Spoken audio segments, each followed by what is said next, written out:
Olá pessoal, tudo bem? Hoje eu vou ensinar como resolver um teste de Excel que poderia ser utilizado numa entrevista de emprego.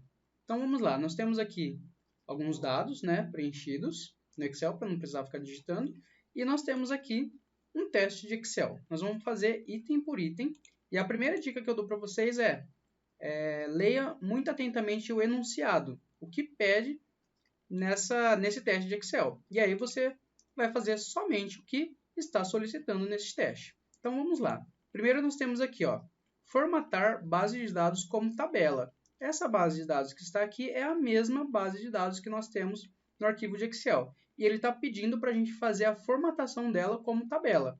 Como a gente faz isso? Vamos aqui no Excel, seleciona o intervalo. E aí, na página inicial, nós temos aqui, em estilos, formatar como tabela. A gente seleciona aqui e escolhe uma cor. Ele não está dizendo nenhuma cor, então a gente pode escolher uma cor. E ele pergunta, ele confirma onde estão os dados da tabela e se ela tem cabeçalhos. Eu deixo checado aqui que ela tem cabeçalhos e aqui eu coloco do A1 até o E25, que é onde eu já selecionei. Então, já apareceu aqui para mim. E aí eu dou um OK, pronto. Já fiz o primeiro item, que é formatar a base de dados, que é uma tabela simples, como tabela. Vamos para o segundo item agora. O segundo item, o que ele pede? Inserir a tabela dinâmica abaixo. Ele já mostra o modelo da tabela dinâmica que ele deseja. Nós temos aqui nas linhas as despesas e aqui a soma de valor. Então, vamos lá. A gente vem aqui, pode ser do lado mesmo, ele não pediu para colocar em nenhum lugar. Então, eu venho aqui em inserir tabela dinâmica.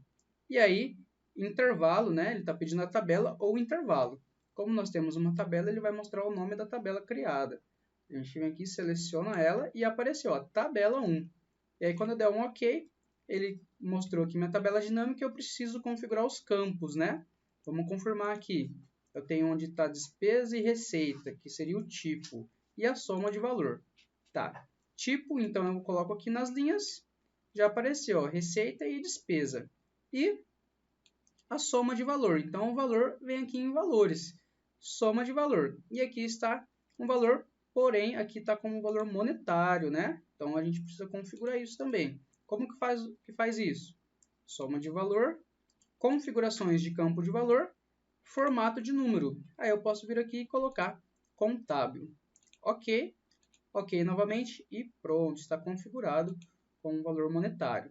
Vamos para o próximo, Inserir a tabela dinâmica abaixo. Bom, agora a única diferença é que nessa está por tipo. Essa aqui está pelo centro de custo, Então, vamos lá. Volto aqui. O que eu poderia fazer aqui para eu ganhar tempo no meu teste? Eu posso selecionar essa tabela dinâmica de cima, Ctrl C, vou dar um espacinho aqui embaixo, Vou colocar aqui, por exemplo, Ctrl V. E agora o que eu faço? Eu tiro o tipo e insiro o centro de custo. Pronto, eu já tenho, aluguel, fornecedor, marketing, vendas diretas, vendas online. E aqui já está configuradinho também. Vamos lá ver? Isso mesmo, Vamos agora para o item 4. Inserir validação de dados na coluna tipo com a permissão de lista e as opções receita e despesa. Então, na coluna tipo, eu vou colocar uma validação de dados. Coluna tipo, então vou selecionar ela. Selecionei. E aí eu vou colocar validação de dados, Onde fica isso? Fica em dados. Aqui esse símbolo em ferramentas de dados é a validação, Então a gente clica aqui em validação de dados. Aí permissão de lista. E aí eu tenho que colocar como receita e despesa. Eu poderia fazer isso de várias formas, mas como são dois itens, eu vou mostrar um item mais simples, que é simplesmente eu colocar receita, ponto e vírgula, despesa. E aí, OK, o que isso vai fazer para mim? Quando eu clico nessa coluna, nessas células, nesse intervalo, ele me apresenta a validação de dados. Então, eu tenho a opção de dizer se isso é uma receita ou se isso é uma despesa. Olha que bacana. Então, pronto, já fiz a minha validação de dados, que é o meu item 4, Inserir validação de dados na coluna tipo, com a permissão de lista e as opções receita e despesa. Vamos então para o próximo. Inserir formatação condicional na coluna tipo também, onde receita, preenchimento azul, fonte branca e em negrito.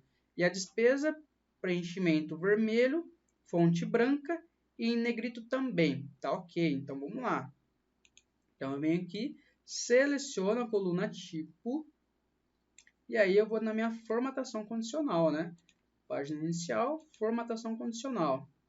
Nova regra, formatar apenas células que contenham o valor da célula é igual a receita. Então, quando for receita, eu vou formatar com preenchimento em azul, a fonte em branco e em negrito. Ok e ok. Pronto, a minha receita já ficou em azul. E agora já está selecionado, né? Formatação condicional novamente, nova regra para ganhar tempo.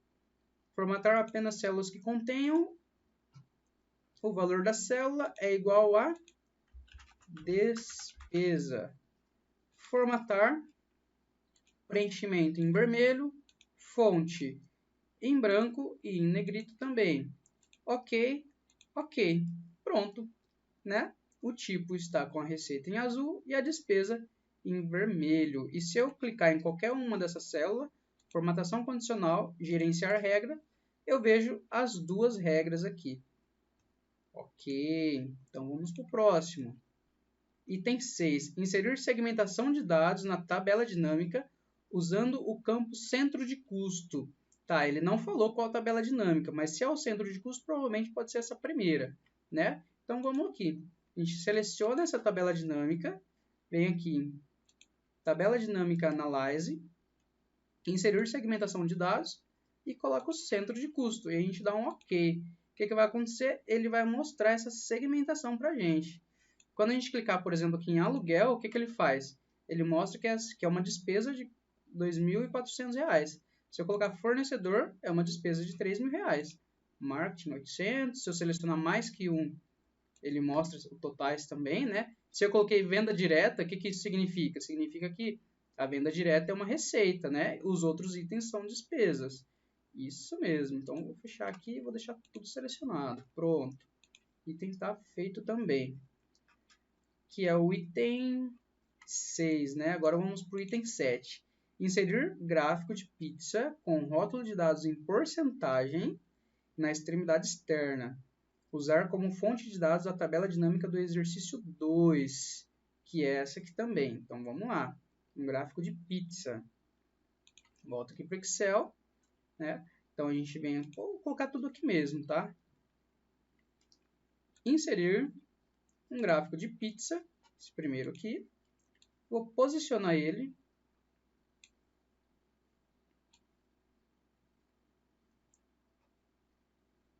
Pode ser aqui. E aí, selecionar dados aqui dentro de... Estou com ele selecionado, né? Então, gráfico de design. Selecionar dados. E aí, eu vou selecionar essa tabela dinâmica aqui. Pronto, aí eu dou um OK. Ele já me apresenta a tabela dinâmica aqui. Certo? Vou aumentar ela um pouco e vou colocar ela do lado, vai ficar melhor.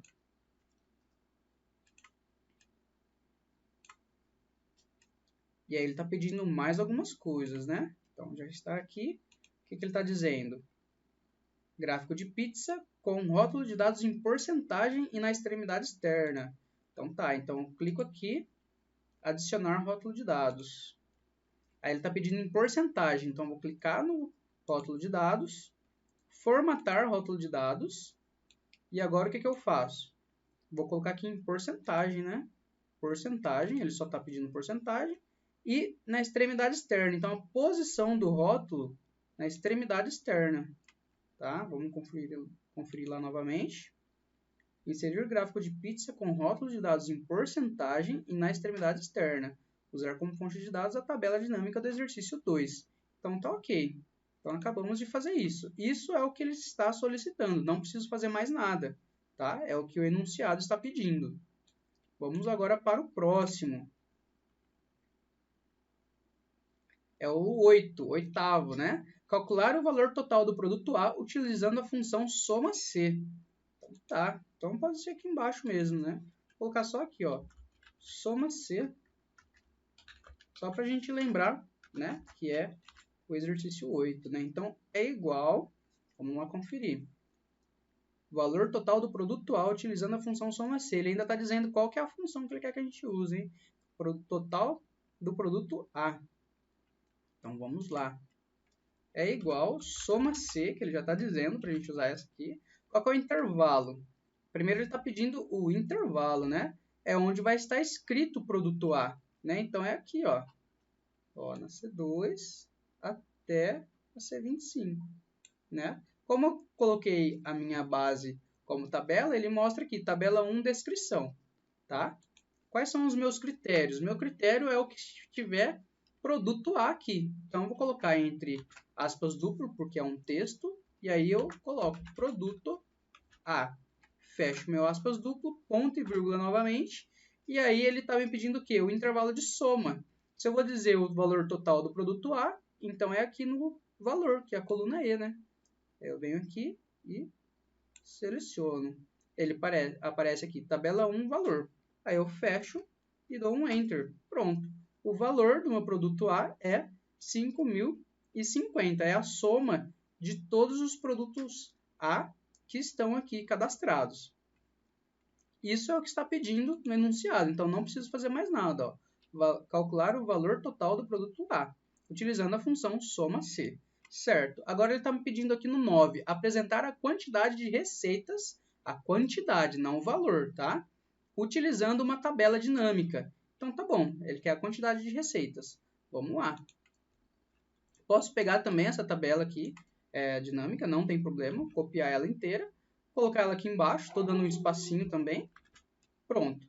E aí ele está me dizendo que ele quer somente receitas, né? Então, eu venho aqui, mostrar a lista de campos. Não é mais a soma do valor, é a contagem, é quantas vezes esse registro foi colocado.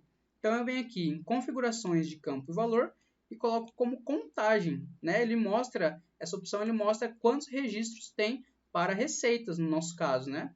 Ok.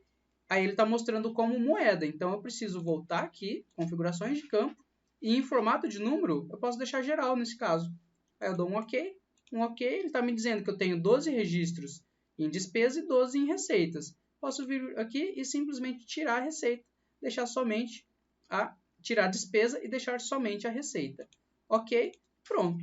Ó, a contagem, né, a quantidade de registros em receita usando uma tabela dinâmica. Tá? Então, apresentar a quantidade de receitas utilizando uma tabela dinâmica. Certo? Esse é o nosso 9º exercício. E, por fim, o 10º. Encontre os dois erros na fórmula abaixo. Tá? Bom, o erro 1 qual que é? Nós temos aqui, antes do nosso PROC-V, um sinal de igual. Né? Então, esse é o nosso primeiro erro. Então, o erro 1 aqui é o sinal de igual antes do PROC-V. Por quê? Porque se eu já coloquei um sinal lá no início da minha fórmula, que isso é uma regra, eu não preciso mais, a menos que eu esteja fazendo um teste lógico no meu cálculo, né, na minha fórmula aqui. Nesse caso não é um teste lógico, eu só estou iniciando o meu PROC-V. Não tem necessidade desse igual. E o erro 2 aqui qual que é? Bom, vamos lá. Eu estou fazendo aqui um se erro, quer dizer que se o que estiver aqui apresentar um erro, ele vai me mostrar o símbolo de vazio, né?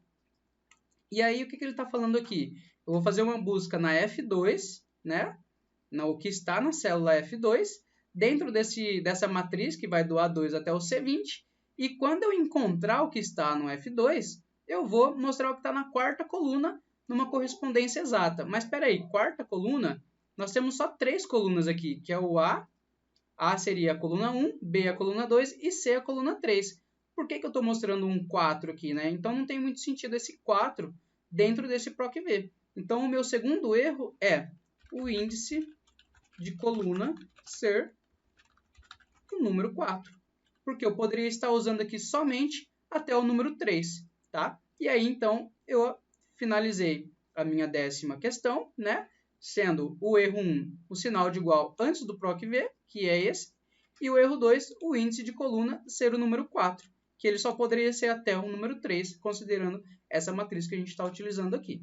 Espero que tenham gostado e até a próxima dica.